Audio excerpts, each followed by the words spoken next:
एक बार फिर से हम आचार्य श्री कृष्ण कुमार शर्मा जी के साथ आपके सामने उपस्थित हैं। इसी सप्ताह स्त्रियों के अखंड सौभाग्य का प्रतीक करवा चौथ का व्रत इसी सप्ताह आ रहा है। आइए इस व्रत की समय और इस दौरान बन रहे विशेष योगों के बारे में पूरी जानकारी के लिए हम एक बार फिर से सुप्रसिद्ध ज्योतिर्विद आचार्य श्री कृष्ण कुमार शर्मा जी से बात करते हैं और उनसे इस बारे में आयुष्मान भाव। आचार्य जी, करवा चौथ का व्रत अभी इसी सप्ताह में है, तो इस बार सौभाग्यवती जो स्त्रियां हैं उनके लिए यह करवा चौथ का व्रत कब का आ रहा है और यह व्रत क्यों किया जाता है? कार्तिक कृष्ण पक्ष चतुर्थी करवा चौथ इस बार बुधवार को है और 4 नवंबर बुधवार को यह करवा चौथ मनाया जाएगा जी।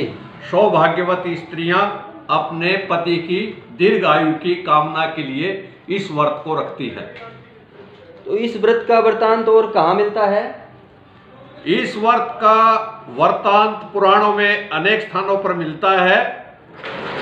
अनेक मान्यताओं के अनुसार ऐसा भी उल्लेख मिलता है जिस प्रकार मां शैल्यपुत्री पार्वती ने घोर तपस्या कर शिवजी को प्राप्त किया था और अखंड सौभाग्य होने का व्रत लिया, और जैसा उन्होंने अखंड सौभाग्य व्रत को प्राप्त किया, इसी तरह से इन सभी उन महिलाओं को जो इस व्रत को धारण करती हैं उनको अखंड सौभाग्य की प्राप्ति होती रहे। जी जी। तो इस बार करवा चौथ पर क्या कोई शुभ योग बन रहा है? हाँ, करवा चौथ को इस बार तो कई प्रकार के शुभ योग बन रहे हैं, जैसे मृगशिरा नक्षत्र का होना, अहर्निशम यानी दिन और रात, हाँ जी, शिव महायोग, सर्वार्थ सिद्धि योग और बुध प्रधान मिथुन राशि के चंद्रमा का संयोग इस बार करवा चौथ को विशेष बना रहे हैं। इन योगों से कोई विशेष लाभ होने वाला है? हाँ, इस प्रकार के योग सुखद सुख और निरोग आरोग्यता प्रदान करते हैं। जी।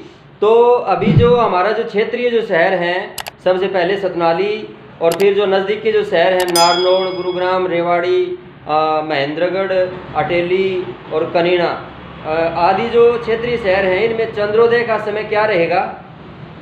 विभिन्न स्थानों में चंद्रोदय अलग अलग होगा। यदि हम सतनाली की बात करें, हाँ जी, तो सतनाली में 8:18 रात्रि, हाँ जी, चंद्रोदय होगा, और इसी तरह से नारनौल में भी रात्रि 8:18 पर ही चंद्रोदय होगा।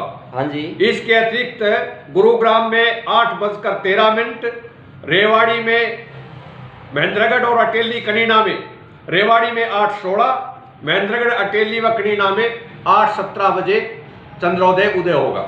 जी जी। तो ये जो सुहागिनी स्त्रियां हैं वे इस व्रत को कैसे करें, थोड़ा सा विधान बताएंगे? विधान तो प्राचीन पद्धति से अनेक तरह का मिलता है, लेकिन इसमें सुहागिनी स्त्रियों को चाहिए कि स्नान करने के पश्चात चावल, शुद्ध जल, दक्षिणा हाथ में लेकर मम सुख सौभाग्य संतति श्री प्रापे करक चतुर्थी व्रत अहम करिष्ये, इस तरह से बोलना चाहिए, और उसके बाद अक्षत, जल, दक्षिणा ये चंद्रमा की बनी हुई चौकी पर चढ़ाकर और चंद्रमा का विशेष पूजन करना चाहिए और चंद्रमा को अर्घ देना चाहिए। जी जी। इस व्रत से संबंधित कोई पौराणिक कथा अगर हो तो बताएं। इस व्रत से संबंधित पौराणिक कथाएं बहुत मिलती हैं जी। इसमें ऐसा माना जाता है कि यदि इस दिन सुहागिन स्त्रियां व्रत रखें तो उनके पति की उम्र लंबी होती है और उनका गृहस्थ जीवन सुखद होने लगता है। हाँ जी। करवा चौथ का व्रत सुबह सूर्योदय से पहले ही शुरू हो जाता है और रात को चंद्र दर्शन के बाद ही व्रत खोला जाता है। इस दिन भगवान शिव और पार्वती की पूजा भी की जाती है करवा चौथ व्रत की कथा सुनी जाती है। हाँ जी, हाँ जी। और महिलाएं सारा दिन पति की लंबी उम्र के लिए उपवास रखने के बाद आसमान में चमकते हुए चांद को निहार कर अपने पति के हाथों से बना खाना खाकर अपना उपवास खोलती है। जी जी आचार्य जी, बहुत बहुत धन्यवाद। ठीक, इसी के साथ मैं आपको बता देता हूँ, आचार्य जी ने जो अभी समय बताया है चंद्र दर्शन का, ये सभी हमारे जो क्षेत्रीय शहर हैं, अपने आसपास के शहरों का जो समय है, वह हो सकता है आपको वीडियो देखने के बाद आपको याद ना रहे, तो वह समय मैं वीडियो के अंत में आप डिस्क्रिप्शन में चेक कर लेना, वह सब जगह का जो समय है वो डिस्क्रिप्शन में डाल दूंगा।